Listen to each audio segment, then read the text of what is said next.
Bienvenidos a Sonidos y Silencios, un espacio en donde encontrarán conversaciones con artistas para conocer un poco más sobre su vida y su música. En este episodio la conversación es con Ryan Guldemond, vocalista, compositor y guitarrista de Mother, la banda canadiense que visita por primera vez a Colombia en octubre de 2024. Hablamos de lo que presentan en su más reciente álbum Grief Chapter y cómo hicieron un trabajo de pensar en la muerte, porque como lo señala él, te ayuda a recordar que hay mucho por lo que hay que estar agradecido porque se va. Hablé con Ryan de Mother en junio de 2024 y a través de esta conversación podemos conocer un poco más de su vida y de su música. Soy Guillermo Ospina, en redes me encuentran como Ospi con doble O y espero que disfruten esta conversación tanto como yo. How are you? I'm great. How are you doing? Fine. I would like to talk about how the band starts. So, what kind of music was being created in Canada when in 2005 when the band started?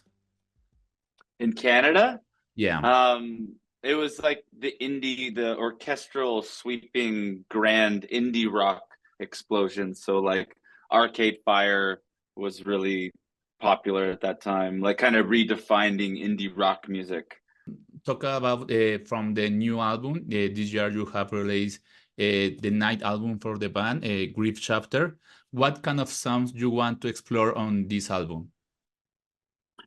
I think we wanted to make sure that the band really came through confidently. So each instrument, each person really showed up in the recording. So like drums were strong, bass was strong, guitar, vocals, without interfering too much with extra stuff. In the album, you talk about life, death, grief, and freedom. Why did you choose these topics? I think in Mother music, it's common that we talk about life, right? Like just, the nitty gritty of living. And as you continue to do that, I think you then introduce the element of gratitude and appreciation for life. So that's really strong in our music, and in ourselves as people. And so I think then the next step is really to like think about death, because death really helps you remember that there's so much to be grateful for because it goes away. So I think just as we get older, and especially for myself as the songwriter, as I get older, I can't stop thinking about this. It's like every day I wake up and it's like, I'm gonna die. Like I'm trying to train myself into thinking about it that much, because I find it so helpful to appreciate. And so I think the album just was a natural byproduct of becoming more obsessed with death, which is really just becoming more obsessed with living and appreciating life. You have already been in Latin American performing festival, Corona Capital, Lollapalooza. How was this experience in festivals? Oh, it's so cool. Yeah. I mean, Lollapalooza is such an iconic festival. And then to play Lollapalooza in Latin America feels like the best of both worlds, because the audience in South America really show their appreciation for music and art and culture so passionately, so generously.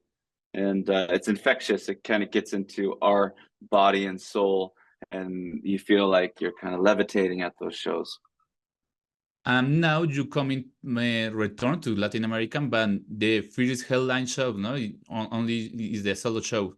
What are you going to present to us in these concerts? We're gonna play songs from our whole discography. We're gonna have a great show, like production and lights and energy, and we move around, we speak to the crowd, we try to bring a positive message beyond just the music. And then, there's always the element of surprise. Like, we'll see what happens. You got to leave some room for spontaneity. In October, you come into Colombia. What do you expect from your visit to Colombia? Gosh, I don't know much about Colombia, I hear it's amazing, the people, the food, the culture, the weather. But we don't know very much about it, so I think we're just expecting a great show. We're expecting a beautiful introduction with our fans that we're dying to meet. We're dying to begin a real relationship with. Beyond that, we'll find out. Cool. I talk about in 2020, some of your songs become famous on TikTok, no? How do you feel about this new way from people to connect with your songs? It's a whole new world.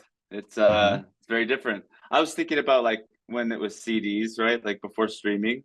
So you had to physically have something in order to listen to music. It's crazy now. We can't imagine it. And beyond streaming, it's like there's social media where people are using music in all sorts of strange and wonderful ways. So like to me, it's like chaos. It's like anarchy. And that's the way art should be, right? Like art isn't supposed to be regimented and constricted by rules and parameters. So I think in the modern world, it's just like, it's the Wild West. It's like the term pirating music is so accurate because everyone's like pirates out there. They're just like taking the music and, doing what they want with it. And I think it's kind of exciting. This word song from your album On My Hair from 2008, this song mean the same to you or is different now? I don't know that I've ever thought too deeply about what most of the songs mean. Oh My Heart, I think that it's about feeling out of place, feeling like you don't belong. And as hard as you try, you still can't fit in. So I feel like that sometimes, but I kind of like feeling like that, it's nice to feel like you don't fit in with this world, like a little bit of an outcast. It's a cool feeling. The next year in 2025, you will celebrate 20 years of the band, no? How would you like to celebrate them? By doing more stuff. So like giving back to the fan base. So we have lots coming down the pike. New music, old music, lost songs, demos, all sorts of crazy stuff. Yeah, it's actually probably going to be our most robust year of release to date. So it's appropriate that on the 20-year anniversary, we're working harder than we ever have. That just makes sense. Very cool. That is all for me. Thank you for your time and expect to the concert. Absolutely. Can't wait. See you then. Bye-bye. Muchas gracias por llegar hasta el final de esta conversación. Recuerden compartir este podcast con amigos y conocidos. Encuentran las redes sociales de Sonidos y Silencios en Instagram y TikTok. Muchas gracias al equipo de Páramo Presenta, promotores del concierto, que hicieron posible esta entrevista. Carolina Tafur estuvo en producción y manejo de redes sociales. Soy Guillermo Ospina, en redes me encuentran como Ospi con doble O, y recuerden, en Sonidos y Silencios disfrutamos la música.